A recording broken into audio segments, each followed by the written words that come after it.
Je vous propose de passer à la représentation vectorielle de signaux.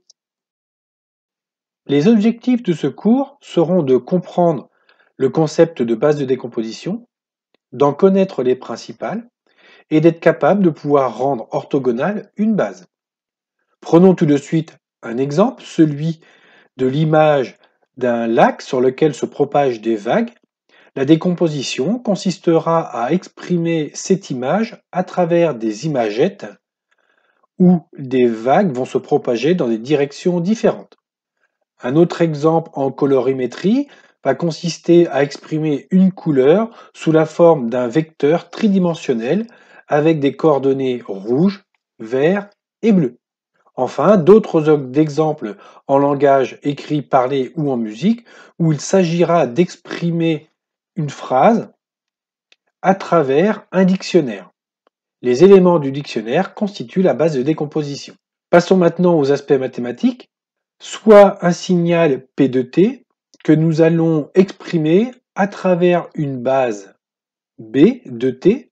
Cette base est par exemple une succession de signaux préenregistrés et Wm constitue les paramètres qui vont venir pondérer chacun des atomes du dictionnaire pour constituer notre signal. Nous pouvons dérouler la somme et exprimer P de t comme étant B1 de t, le premier atome de la base de décomposition multiplié par le coefficient W1, plus B2, W2, etc., etc. Nous pouvons, en faisant varier t, écrire P sous la forme d'un vecteur, et nous voyons apparaître dans ce cas sur la droite une matrice et un vecteur de paramètres, ici limité à 3. Et représenté écrit en gras, la relation matricielle, le vecteur P est égal à la matrice B multipliée par le vecteur de paramètres W. Si maintenant nous supposons P, un signal, une mesure, et la base de décomposition connue. Comment trouver les paramètres W en vue de fabriquer un signal artificiel P tilde de T aussi proche que possible de P? On supposera donc P le vecteur de longueur finie et B une matrice carrée de dimension finie. Le vecteur de paramètres W pourra être obtenu en inversant la matrice B et en la multipliant par le vecteur P. Toutefois, lorsque P n'est pas de longueur finie et B n'est pas carré, il y a un problème dans l'inversion. Une solution consiste à multiplier l'équation P égale BW par à gauche B transposé, ce qui donne B transposé P égale B transposé BW. On peut regrouper B transposé P en bleu, B transposé B en magenta pour constituer un nouveau vecteur et une nouvelle matrice, ce qui donne le vecteur G est égal à la matrice Q multipliée par W. Ici, la matrice Q a la particularité d'être toujours carrée. Il n'y a plus maintenant de problème pour pouvoir inverser la matrice. On utilise une méthode des moindres carrés. W égale Q-1 fois G. On peut exprimer cette décomposition sous une forme non algébrique. On fait apparaître dans ce cas le produit scalaire entre P de t et un atome. L'équation devient intégrale de BL de t fois P de t dt égale à l'intégrale de BL multipliée par la décomposition de P dans la base. Nous pouvons ensuite interchanger la somme avec l'intégrale. Nous allons appeler G de L la partie gauche en violet et en cyan l'intégrale que nous allons appeler QL de M. Nous obtenons dans ce cas-là une relation qui est GL égale somme pour M égale à 1 à grand M, WM, QLM. Nous pouvons exprimer cela de nouveau sous forme matricielle, G égale QW. Nous pouvons calculer G de L comme précédemment indiqué, à partir d'une intégrale, idem pour QL de M. Notez que la notation que nous venons d'indiquer là était strictement identique à celle vue précédemment. Lorsque la base de décomposition est orthogonale, dans ce cas-là, tous les éléments sont nuls sauf ceux de la diagonale. Inverser une matrice diagonale consiste simplement à inverser chacun des éléments diagonaux. Passons maintenant à quelques exercices. Soit la fonction P comme étant une fonction rectangle centrée à la valeur 1,5 et qui a pour largeur 1. Objectif, décomposer le signal P de t dans une base d'exponentielle. Bm de t est égal à exponentielle de moins m de t epsilon de t. Epsilon étant la fonction d'Heaviside. Vous avez une représentation en bas des deux premiers atomes du dictionnaire. Calculons dans ce cas le paramètre QL de M. Pour cela, nous devons calculer le produit scalaire entre BL et BM. On calcule donc l'intégrale entre 0 et l'infini de exponentielle de moins m de t exponentielle de moins l de t dt. On intègre entre 0 et l'infini puisque la fonction, le dictionnaire, est défini pour les temps strictement positifs. L'intégrale donne 1 divisé par m plus l. Passons au calcul de G de L, qui est égal au produit scalaire entre P, notre signal, et l'atome BL. C'est de nouveau une intégrale entre 0 et l'infini de P de t exponentielle de moins L de t dt. L'intégrale donne 1 sur L, facteur de 1 moins exponentielle de moins L.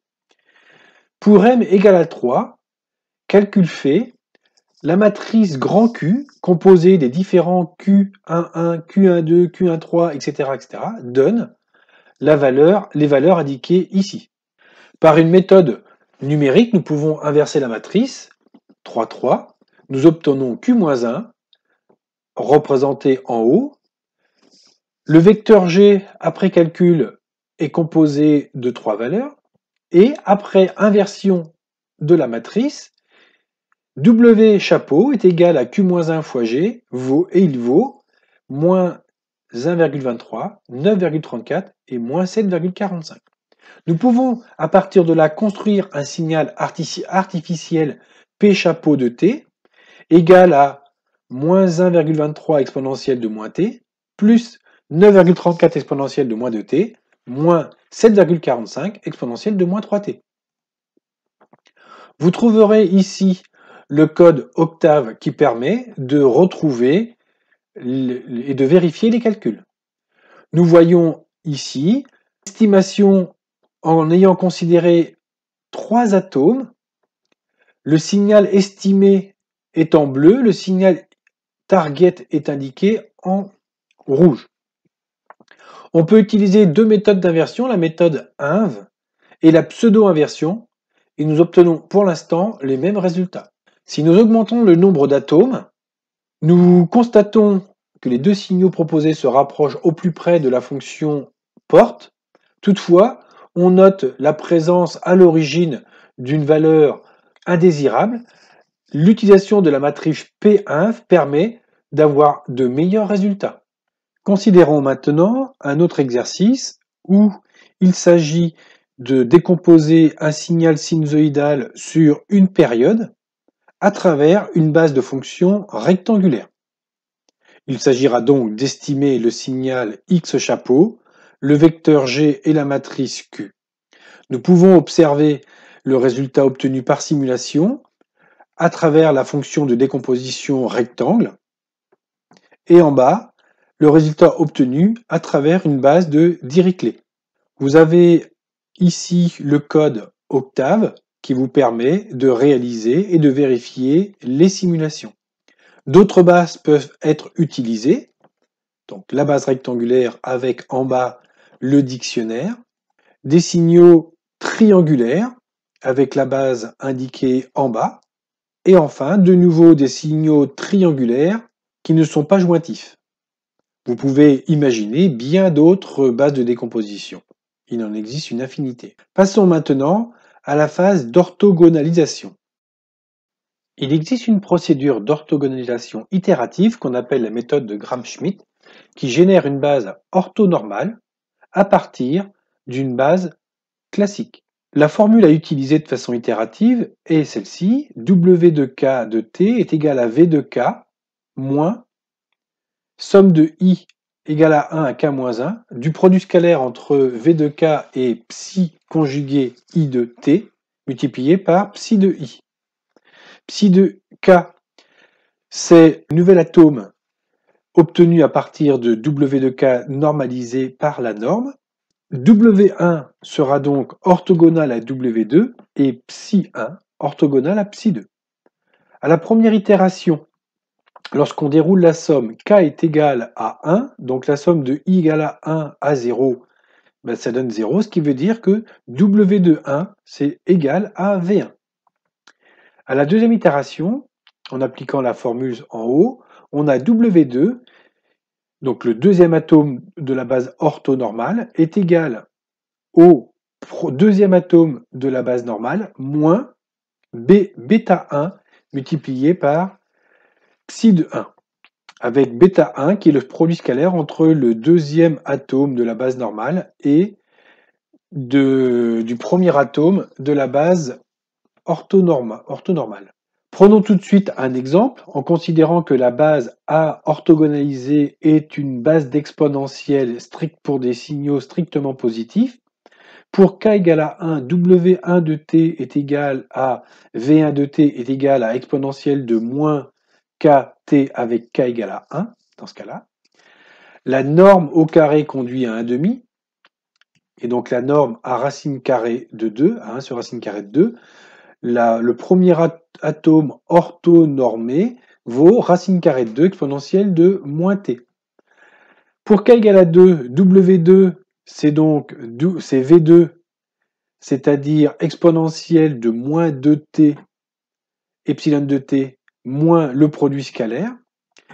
Le produit scalaire donne, après intégration, racine carrée de 2 sur 3. Au final, W2, le deuxième atome de la base orthogonale, s'écrit exponentielle de moins 2t, moins racine carrée de 2 sur 3, racine carrée de 2, exponentielle de moins t.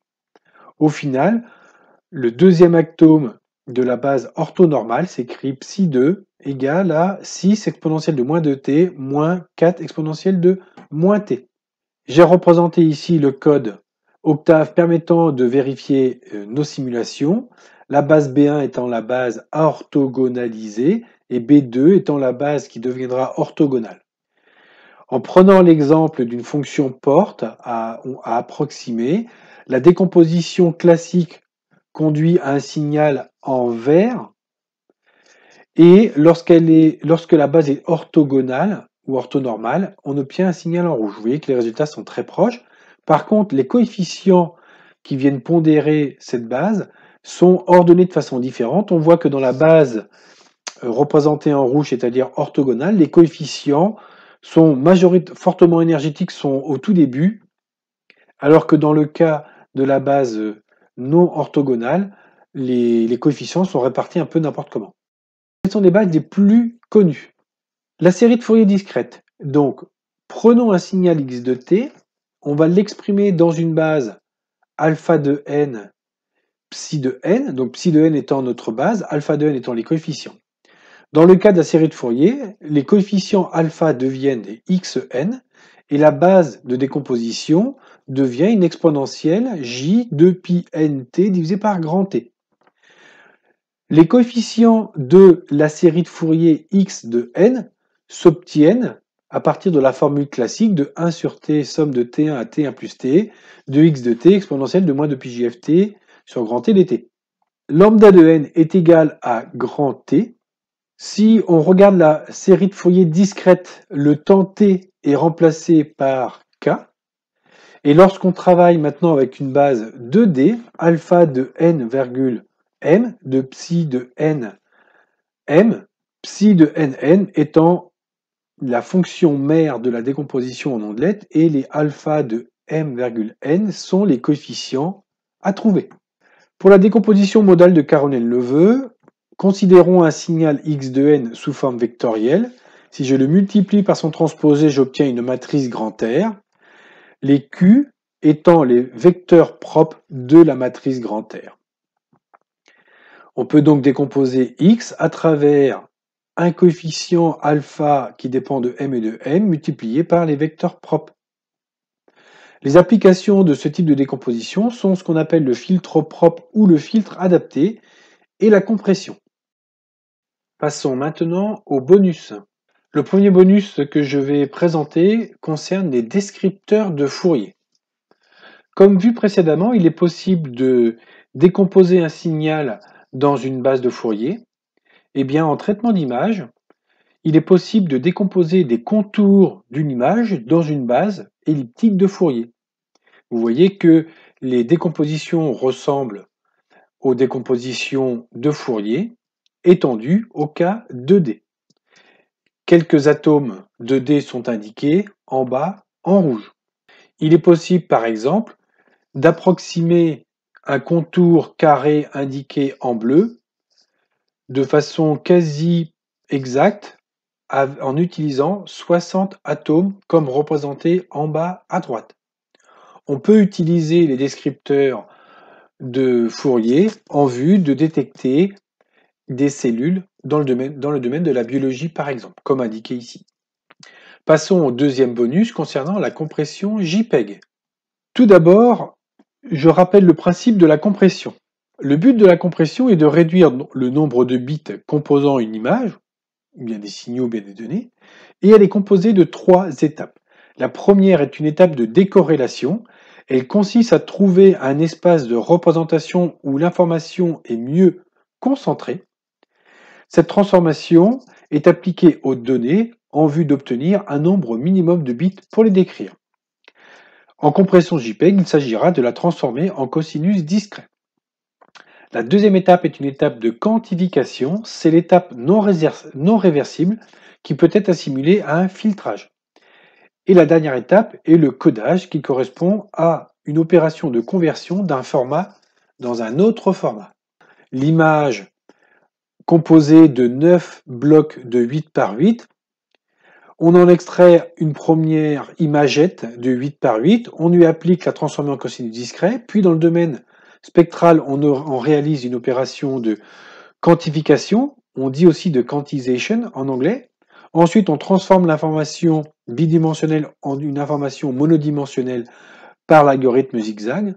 Ensuite, on réalise un compactage. Le fichier RLE est mis de côté et on passe à la seconde imagette. Jusqu'à la dernière imagette indiquée en bas à gauche en rose, on obtient au final un fichier RLE. Pour chaque fichier RLE, on applique un algorithme d'Huffman pour compresser les données. La transformée en cosinus discret est donnée par la formule en haut, T de U,V. On arrive à mieux percevoir cette transformation sous la forme d'une matrice, comme indiqué pour n égale à 2. Une image grand A, si vous la multipliez à gauche par la matrice grand T obtenue et la matrice inverse, vous obtenez l'image spectrale. Obtenir l'image initiale à partir de l'image spectrale consiste à multiplier à gauche de l'image B par la matrice inverse et à droite par la matrice T. Il se trouve que dans notre cas, la matrice T-1 est égale à la matrice T transposée. Si on applique la compression JPEG au logo ESEO, en haut à gauche, on voit en haut à droite l'image spectrale représentée pour l'image en entier. On voit les hautes fréquences sont en bas à droite et les basses fréquences sont en haut à gauche. En appliquant un filtrage comme indiqué en bas à gauche, l'image reconstruite après filtrage et l'image en bas à droite. On voit apparaître un effet de floutage. Le coefficient de compression est trop fort, il faut donc le réduire. Bonus numéro 3 concernant le théorème de la projection, et vous verrez qu'il y a un lien très fort avec la méthode de Gram-Schmidt. J'ai représenté ici un vecteur V que l'on souhaite exprimer à partir d'un vecteur U. Nous cherchons donc à obtenir le vecteur projeté V sur l'axe U, donc qui est indiqué en vert, et le vecteur qui lui est orthogonal, qui est indiqué en rouge. Le vecteur V est donc égal à la somme du vecteur en vert, c'est-à-dire le vecteur parallèle, plus le vecteur perpendiculaire. Si on détaille les différentes projections, on obtient en bas, tout en bas, que le vecteur orthogonal par rapport à U, c'est le vecteur V multiplié par un produit scalaire et du vecteur parallèle. Cette formule est la formule obtenue dans la méthode de Gram-Schmidt. Enfin, à titre informatif, d'autres bases. La base de décomposition de Walsh, qui est obtenue à partir d'une matrice composée de 1 et de moins 1, on voit que la première ligne est orthogonale à la deuxième, etc., etc. Le paramètre W s'obtient à partir de l'inversion de la matrice B multipliée par le vecteur Y. Le vecteur Y est égal à la matrice B fois le vecteur des coefficients W. On voit que la matrice grand B est obtenue aussi à partir de valeurs 1 et moins 1. Toutes les lignes sont orthogonales entre elles, ainsi que toutes les colonnes. On peut faire un lien entre cette matrice de Walsh et le Fourier. La première ligne correspond à la composante continue, la deuxième ligne correspond à une alternance de sinusoïdes, etc., etc. On peut faire le lien maintenant avec les valeurs complexes, parties réelles et parties imaginaires, où on voit apparaître des racines carrées de 2. Passons maintenant à des décompositions dans des bases 2D. L'image indiquée à gauche peut être obtenue à partir d'images déjà calculées faisant partie de la base de Walsh-Hadamard. Ce sont des images symétriques. En les pondérant par des coefficients 0,25 ou moins 0,25, on peut obtenir l'image initiale. Voici la base 2D complète de toutes les images 8 par 8 issues de la base de Walsh-Hadamard. Idem pour ce qui est obtenu de la base en cosinus discret utilisée en compression d'image.